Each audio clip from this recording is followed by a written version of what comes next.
Welcome back to the show. We got a great one lined up on this Merry Christmas Eve.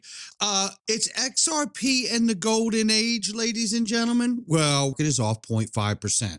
Bitcoin now 87,200 plus. Ethereum back under 3,000 at 2,900 plus. XRP down to the number 5 spot at $1.87. I'm making a note. We're off 0.5 into 24. We're off 2.1 into 7 day. We're supposed to be headed towards the golden age, ladies and gentlemen.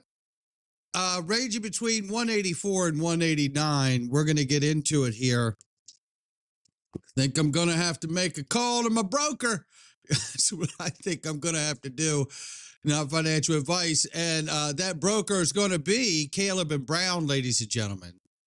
Listen, this is not a joke. I mean, there's lots of people that are getting hacked all the time, daily. I get messages often, and at times at peaks, it's weekly. I'm getting messages, sometimes more than one from different people, and they're smart people.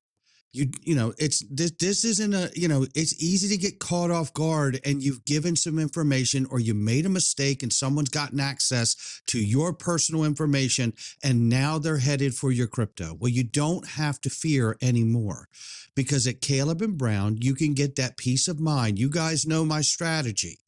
I tell you where I put my assets. It's in more than one place, and that is a core part of my strategy. I never put all of my assets in one place, even if I know that I could.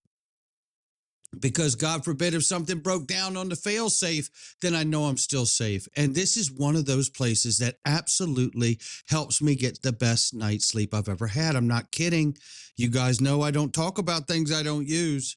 This is the truth. So all you got to do is go to xrpwealth589.com and sign up today.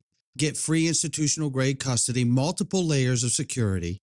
You can put special restrictions on your account that no one else could possibly know but you and your broker. You can talk to a broker 24/7, human customer service. That's what we're talking about. And then you can come meet them at XRP Las Vegas, which is where you're supposed to be putting on your Christmas list is an XRP Las Vegas ticket. Yeah. The Honorable Christian Carlos, senatorial candidate John Deaton. We got Ripple, Brad Garlinghouse. We're going to announce another executive from Ripple as well very soon. And I tell you, a whole host of others.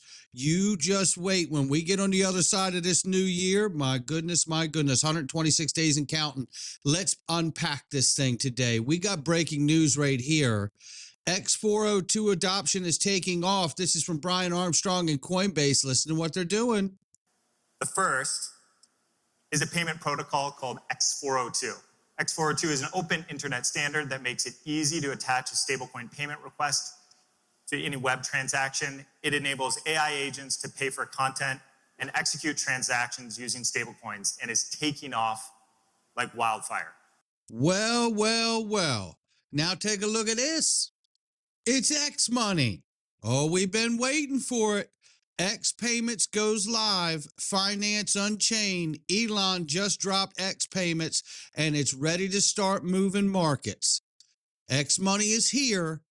This doesn't happen. Of course, I can't type.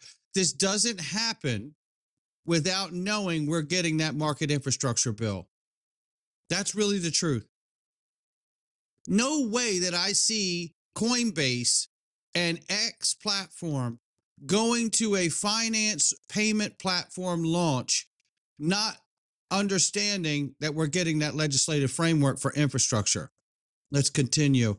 Now let's come back here and let's talk. That's in the industry. That's in the digital asset space. In X, obviously social media, but tied to moving money and digital assets. Right? Elon's very forward thinking in that way, came from PayPal. We all know. Now let's listen to where the current state is on the geopolitical stage and the Federal Reserve destroying the U.S. dollar. Good. I have to talk about gold and silver, gold in particular. But do you think this rally keeps going? Man, what a year. Gold up 67%, silver up over 130% for the year. Unbelievable. But actually, this is what happened when you print money into oblivion. I think the Federal Reserve, they've destroyed the dollar. They've really destroyed the middle class. And I think silver and gold commodities rallying is basically calling out governments around the world. So there you have it right there. Now, obviously, that's the discussion from the commodities and the gold metal department. And we know that that is a major play in what is happening when you see the dollar weaken. Trump's response to a lot of this, well, breaking, President Trump says anyone who disagrees with him will never be Fed chairman. He also says he wants his new Fed chair to lower interest rates if the market is doing well. Own assets, says Kobisi. Well, let's read this right here. The Trump rule, the financial news today was great. GDP up 4.2 as opposed to the predicted 2.5. And this despite the downward pressure of the recent Democrat shutdown. But in the modern market, when you have good news, the market stays even or goes down because Wall Street heads are wired differently than they used to be. In the old days, when there was good news, the markets went up. Nowadays, when there's good news, the markets go down because everybody thinks that interest rates will be immediately lifted to take care of potential inflation. That means that essentially we can never have a great market again. Those markets from time to time when our nation was building up and becoming great, strong markets, even phenomenal markets, don't cause inflation. Stupidity does. I want my new Fed chairman to lower interest rates if the market is doing well, not destroy the market for no reason whatsoever. I want to have a market live the likes of which we haven't had in many decades. A market that goes up on good news and down on bad news, the way it should be and the way it was. Inflation will take care of itself, and if it doesn't, we can always raise rates at the appropriate time. But the appropriate time is not to kill rallies, which could lift our nation by 10, 15, and even 20 GDP points in a year, and maybe even more than that. A nation can never be economically great if eggheads are allowed to do everything within their power to destroy the upward slope. We are going to be encouraging good markets to get better rather than make it impossible for it to do so. We're going to see numbers that are far more natural and far better than they ever have been before. We are going to make America great again. The United States should be rewarded for success, not brought down by it. Anybody that disagrees with me will never be the Fed chairman. There you have it right there. And that sets us up for this. We are headed for the golden age. And getting that Fed chair is exactly how he's explaining it, to unlock the golden age so these markets are not punished or bridled by the Fed because they're being punished for success, right? And then that ties us into this. President Trump's crypto czar, David Sachs, says the golden age is here. Well, what does David Sachs do? He's the czar for the White House over artificial intelligence and crypto. That's what the golden age is to David Sachs, right? And it is to me too. And let's hear Mike Novogratz talk about this golden age and what it really means in crypto. I'm going to bring this in here. The conversation was more pointed around Bitcoin because that's who Tony Scaramucci and Novogratz are really into Bitcoin. But I want you to hear this conversation because every once in a while, Mike Novogratz, believe it or not, will say something I agree with. An administration that owns a lot of Bitcoin. Personally, they're connected to it. They bet their gig on it. What really is happening, and I picked this up in Abu Dhabi in a very extreme way, is there is unbelievable optimism around the transition to a world where digital assets and blockchains are more important. And that's going to show it with neobanks. Every day, someone else is talking about their, what I call neobank, right? They're bringing that's going to have crypto and tokenized stocks and prediction markets all on one app, right? Like we're going to bank the unbanked. A lot of that's overseas. So couldn't be more bullish on building out the infrastructure of crypto. It's a little. Listen what he says right here. Bit like the internet, after the internet had trouble, you had some of the greatest years of growth in terms of building the infrastructure. And so there's no bear market in building crypto infrastructure coming for TradeFi and for crypto. That's it right there. There's no bear market for building crypto infrastructure for TradeFi and this space.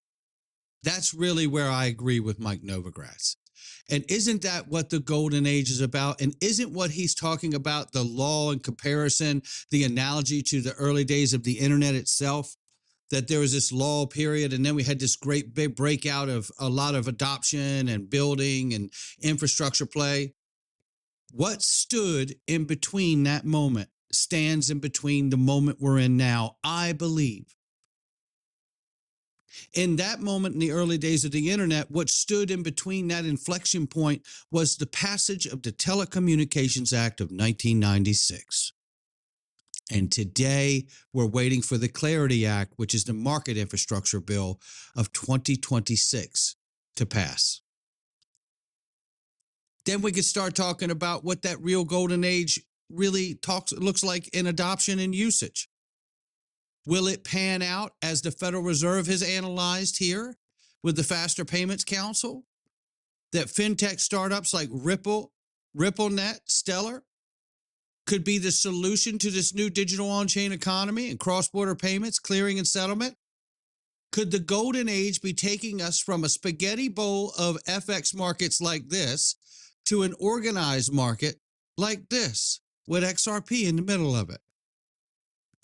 Will we see every G20 nation adopt protocols like the XRP ledger and launch their own sovereign dollars as well as real USD? We're waiting to find out. We know there's 1,700 contracts, and we don't know exactly what they were, but there is no question we know that there is pre-allocated option contracts. They do it. We just don't know how many and to whom.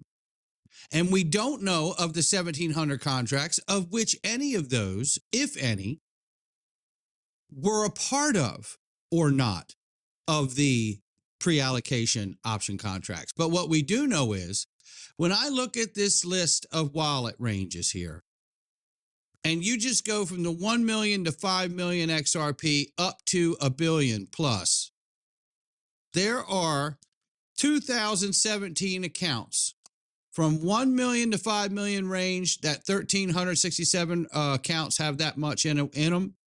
And then 5 million to 10 million, 146 wallets, 10 million to 20 million, 182 wallets.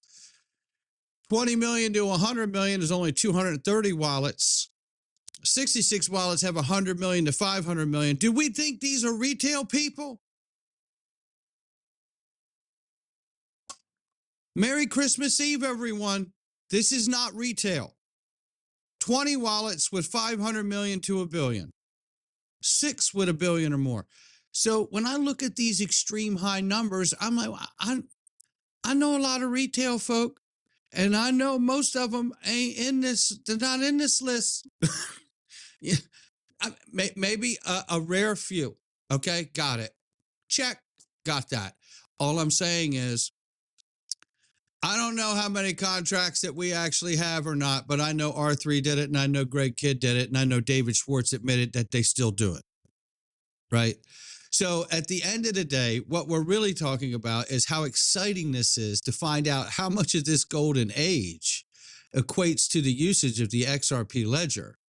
And then when we get to that realized moment of how much adoption actually happens, are we in a position at that point to do what the wealthiest people in the world do and borrow against our own assets without having to take a cap gains event by cashing out?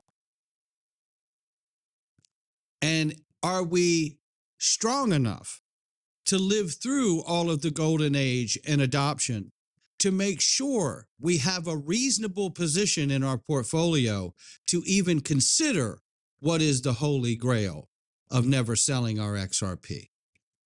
I think that is one of the biggest challenges for me, at least. And I know a lot of us out here, and I know I'm like a lot of you. We have a lot of similarities, all of us here. How much can you hold on to so that you don't take all the cookies out of the oven the first chance you get, right? That's really, or at least it is for me, at least. Look, it's not financial advice for me or anyone else. It's just my digital perspectives. I'm only doing one video today, but I'm going to bring you into the Freedom Zone. And boy, oh boy, should everyone watch this video, including our kids. You can click the link underneath the video. Join us in the Freedom Zone in the Patreon for next to nothing. All your daily videos with zero Google ads. It's worth the price of admission for that alone, ladies and gentlemen. Not to mention the fact that we're going to jump into some cool extra content like we are today. Again, not financial advice from me or anyone else. Merry Christmas and happy holidays to everyone out here. We're going in right now. So come on in. You too, Santa.